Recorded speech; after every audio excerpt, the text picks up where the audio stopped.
This past year has been challenging for Jews in Israel and around the world, and sometimes it feels like the light in the world has dimmed a little bit. I want to bring you a short idea from Rav Soloveitchik and Rabbi Sachs, comparing lighting candles on Shabbat and the festivals, Havdalah, and Hanukah. Work plays a large and positive role in our society, forcing us to be creative. Shabbat and the festivals have inherent holiness or kedusha, which is expressed by a law forbidding work on those days.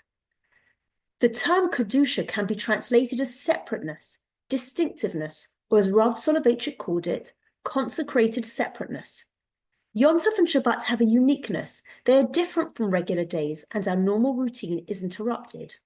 On Shabbat, we cease our work, spend time with our family and friends, and acknowledge that everything that we have comes from God.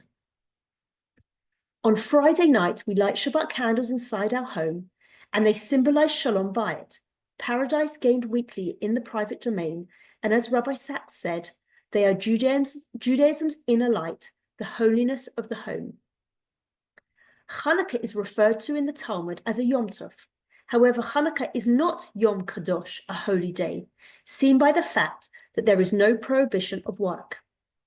We have certain mitzvot that we fulfill on Hanukah, like lighting the menorah and saying Hallel in our prayers. So even though these days are not holy days, they are imbued with some sort of quality not found on regular days. Rav Soloveitchik calls them Yamim Kuvu'im, selected days. Hanukah celebrates a military victory of the beginning of the downfall of Greece. However, light and not the military victory became the symbol of Hanukah.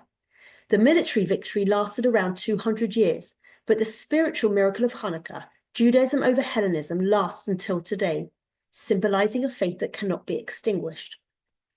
On Hanukah, we thank God for the miracles he bestowed on us. We light our menorah outside in the public domain or where it can be seen from the street to share our simcha with the outside world. Our community was threatened as a whole, and therefore we thank God as a community. As Rabbi Sachs said, Hanukah candles are the light Judaism brings to the world when we are unafraid to announce our identity in public, live by our principles, and fight, if necessary, for our freedom. These two lights of Shabbat and Hanukah are very different, and each brings in light in a different way. Shabbat is the light of the family, the private happiness within the family and between man and God. Hanukah is the light of the public domain. We light our candles outside our house, bringing the light of hope to the world. What is the light of Havdalah?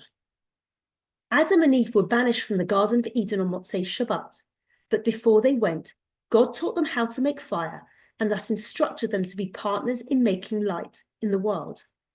The light of Havdalah merges the private domain of Shabbat with the public domain of Hanukah. We take light out of our private lives and into the world. What can we do to bring light into the world? Rabbi Sachs said that where what we want to do meets what needs to be done, that is where God wants us to be. Even the smallest good deed can change a person's life. A smile, a kind word, listening, volunteering. Happy Hanukah.